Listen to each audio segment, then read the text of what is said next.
Now, you need to know this. Billions of dollars have been flowing into the S&P 500 equal weight ETF. This is as tech fears increase.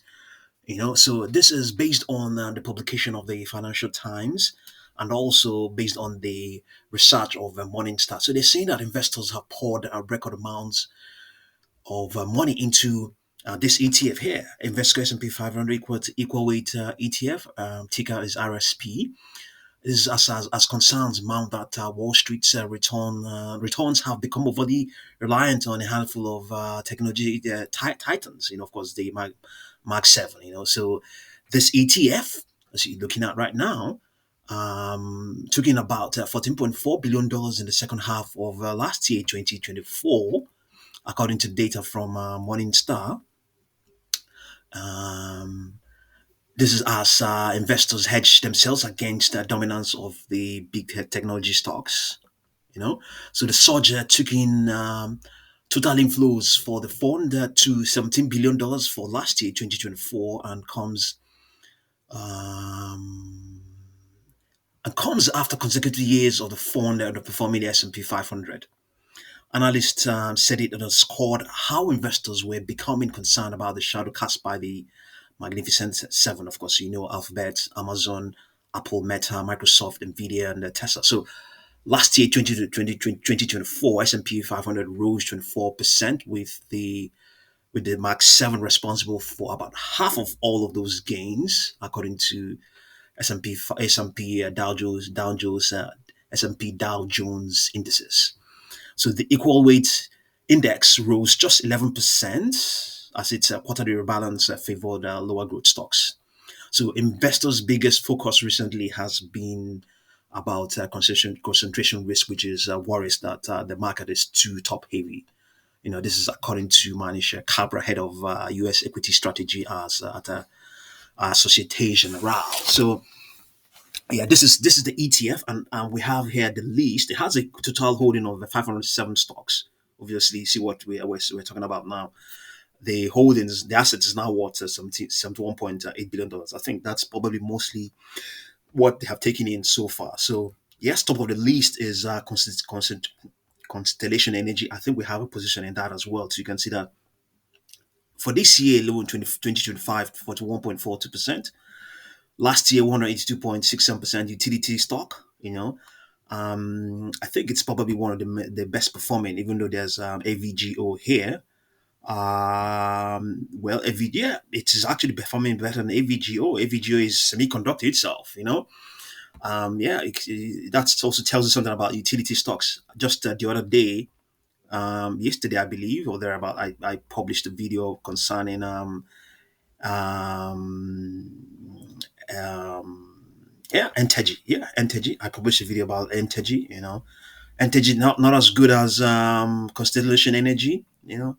Up 8.14% this year, 62.82 last year, last 6 months 48.43. So this is the list of the stocks in there. I think number two is Walgreens. It has performed. It has started 4.19% this year. Not so well last year, down negative 43.53%. So Vistra, yes, I think we have something about the stock. Vistra, independent power producers, something about them as well. Texas, a lot of utility related stocks and all that stuff. But this is actually the you can just say it is pretty much the S&P 500. That's what this is what this ETF is about as well. This is what the ETF is about. So I think they also hold positions in the big tech stocks, the Mark 7. So they sell them sometimes to rebalance, sell them and bring the money here to this ETF. That's why it's called equal weight. That's why there's this rebalance. And if you may recall, you may have heard some pundits, even some veterans, talk about rebalancing. I've definitely heard. Bob Kendall, the highly regarded veteran. I've heard him say things like rebalance, and this is pretty much what it is. So yeah, it's Centing Group. I think it's not a utility stock. There's, yeah, okay, and then there's also Remember also there's this AI boom now. There's the demand for energy, obviously, very well. Is the demand for energy for AI data centers has also resulted in the US building more gas power plants. That's what we also covered when we covered NTG as well. NTG is building, I think, of two or three plants for Meta. At the same time as well, it also concerns stocks like or companies like GE Vernova. That this company was spinned off from General Electric. So they're also relevant because they make this equipment, the equipment that NTG needs to run their plants. So it's a whole lot of things. It's a whole lot of things. And in here you will find also mid caps, a lot of mid cap stocks as well. And they are the ones that have been, I have to say again that Bob Kendall has also been talking about these mid caps that they are the ones that will benefit. He mentioned them sometime last year, and then it got a bit quiet this year. This year, he has continued to talk about them again.